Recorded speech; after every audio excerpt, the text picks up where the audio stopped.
রাজ্যে ঢোল পিটিয়ে এই কথা প্রচার করে দিন। তাই আমি এই বিষয় নিয়ে গবেষণা করতেছি যে কেন এই অভাব।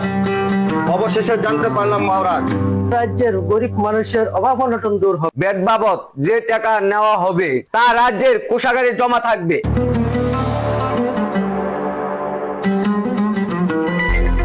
মন্ত্রী সাহেব, আজ্ঞে মহারাজ। আজকের রাজসভায় পণ্ডিত মশাই অনুপস্থিত কেন? তার কি কোনো সমস্যা হয়েছে? এখনই সিপাহি পাঠাও। আর কোনো দরকার হবে না মহারাজ, আমি চলে এসেছি। পণ্ডিত মশাই, রাজসভায় দেরি করে আসার কারণ জানতে পারি? অবশ্যই মহারাজ। তাহলে বলেন।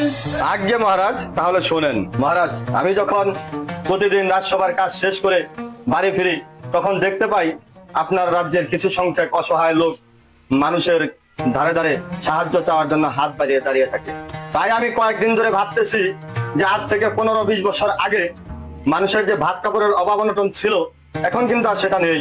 তবে এই সময় এসেও ভাত কাপড়ের অভাব না থাকলেও অভাব কিন্তু মানুষের কিছু ছাড়ে না। তাই আমি এই বিষয় নিয়ে গবেষণা করতেছি যে কেন এই অভাব। অবশেষে জানতে পারলাম মহারাজ। পণ্ডিত মশাই বলেন, তবে কি জানতে পারলেন? মহারাজ, কিছু সংখ্যক পরিবারের আয়ের চাইতে ব্যয়ের সংখ্যাটাই বেশি, তাই তাদের পরিবারের সংসার চালাতে হিমশিম খেতে হয়। এর মধ্য থেকে পরিবারের কোনো সদস্যের বড় কোনো রোগ বালাই হলে আরো বেশি অবস্থা খারাপ হয়ে যায় মহারাজ। অনেক জটিল সমস্যা মন্ত্রী সাহেব। মন্ত্রী সাহেব, এর কি কোনো সমাধান আছে আপনার কাছে? মহারাজ, তার একটি মাত্র সমাধান আছে। তাহলে বলেন মন্ত্রী সাহেব, কি সেই সমাধান?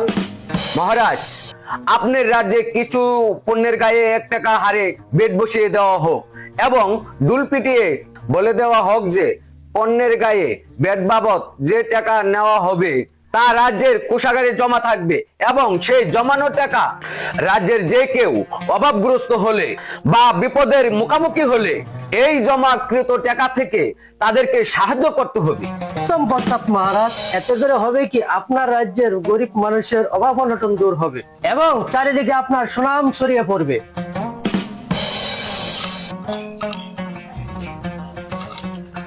উত্তম প্রস্তাব সেনাপতি সাহেব। পণ্ডিত মশাই, আপনি কি বলেন? আজ্ঞে মহারাজ, প্রস্তাব মন্দ নহে। তবে তবে তাই হোক সেনাপতি। সারা রাজ্যে ঢোল পিটিয়ে এই কথা প্রচার করে দিন। আগে মহারাজ। আজকের মতো রাজসভায় এখানেই মন্তব্য ঘোষণা করা হলো।